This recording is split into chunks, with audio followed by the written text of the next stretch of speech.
I do. Thank you very much, Mr. Chairman, and thank you, Ranking Member.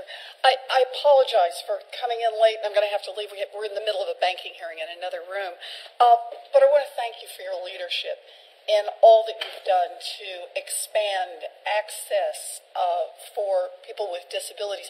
You know, before I ended up in law school, I was a special needs teacher in public schools. So that's where I started my life, and this is really important.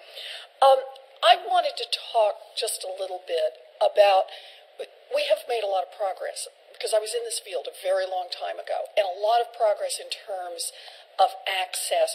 But I wanted to talk just a little bit today about materials. This just wanted to focus on that part, and I'm seeing people nod already on this. You know, the changes in technology have created such incredible opportunities now to expand access. But opportunities doesn't always mean that's, in fact, what's happening. In fact, there was a 2011 federal commission that reported that colleges were adopting technologies that are not accessible, and that this is creating additional problems. And so the question I wanted to start with, and I thought maybe you might be the right person for this, Ms. Myers, is why some colleges are failing to offer accessible materials, even though this is what the law requires. Ms. Myers? Or anyone else who wants to, but I thought Ms. Myers. Well, I think one of the difficulties is we have colleges, and this happens at Wright State, and it puts a responsibility on our technology center to be able to take what they've adopted and get it into an accessible format. But colleges, because of technology, are adopting more and more electronic textbooks. One of the problems with those textbooks is they are typically created in more of an image or graphical environment than a text environment. Okay? That's not an accessible environment if you're using a screen reader or any kind of talking technology. So those then have to be turned into something that is accessible, and that's not easy to do. The publishers are not being pushed enough to make sure that what they are creating in those electronic environments is indeed accessible. Even putting on the disc for it or on the download, accessible version would make things a whole lot easier for the students. It's really hard for them when they purchase that, they download it, and they can't use it. Okay, so and I think that's one of the big problems. The faculty members are also not being pushed to check out accessibility before they adopt, to make sure that what they are adopting is indeed accessible, particularly if they're using something electronic or if they're using some kind of software program within their teaching as well, to make sure that that is going to be accessible. But I think, you know, kind of there's a two-way street here. Faculty making sure that what they're adopting is accessible, but publishers making sure that what they're putting out there is accessible. The burden of responsibility falls on to, it has in the past and continues, in our opinion, to fall on the university to make sure that the students have the materials that they need to be able to be successful in college. So that responsibility falls on us to make sure that what we're giving them is accessible, but the publishers aren't helping, and sometimes the faculty aren't either. Good. And I thought maybe I could ask, and what are the universities and the schools doing to push? But Ms. Getzel, could you add to this, please? Yes, it is a very big difficulty, especially with publishers. I know that in work that we've been doing and working with the Disability Support Service Office, working with students,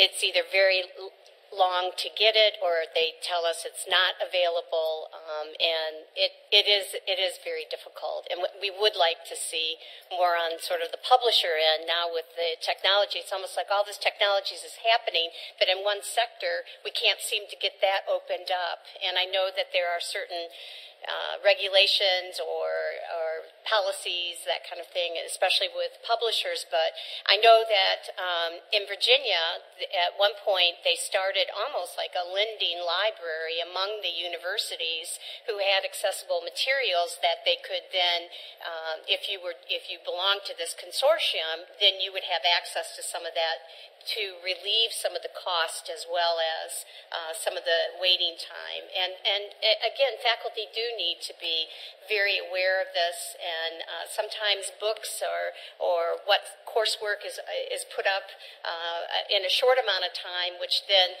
the Disability Support Services offices are scrambling to try to get that. I know that the universities, at least at VCU, is really trying to adhere very carefully to that, and always we get things at the beginning and the end of the semester to alert faculty to be aware of these type of things. But it really is a difficulty. Yeah.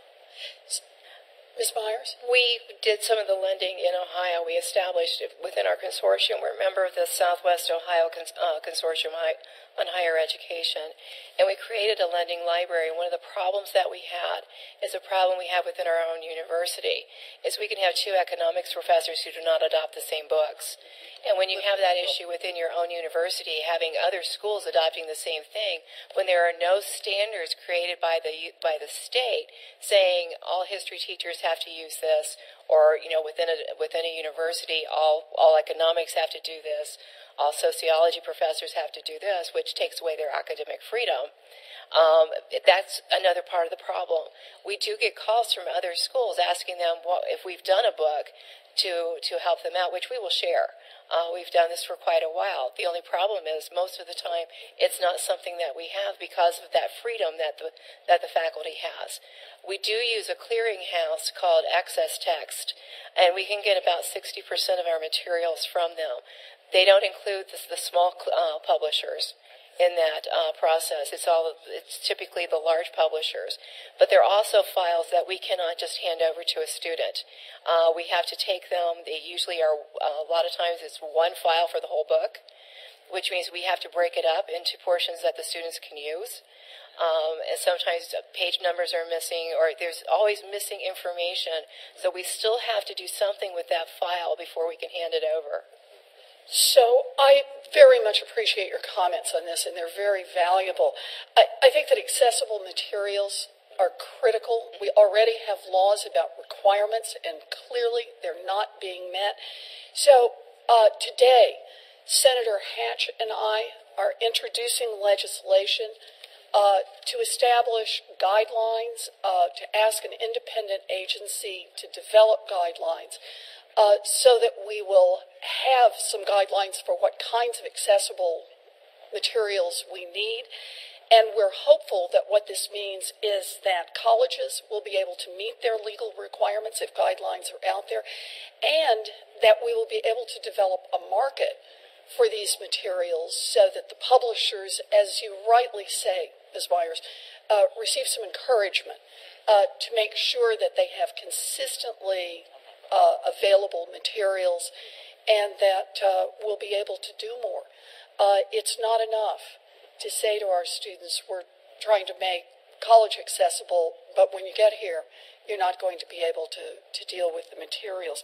So I just want to say this bill has strong support from the disability community, and on behalf of Senator Hatch, I wanted to come here today to hear from you about it and be able to mention it.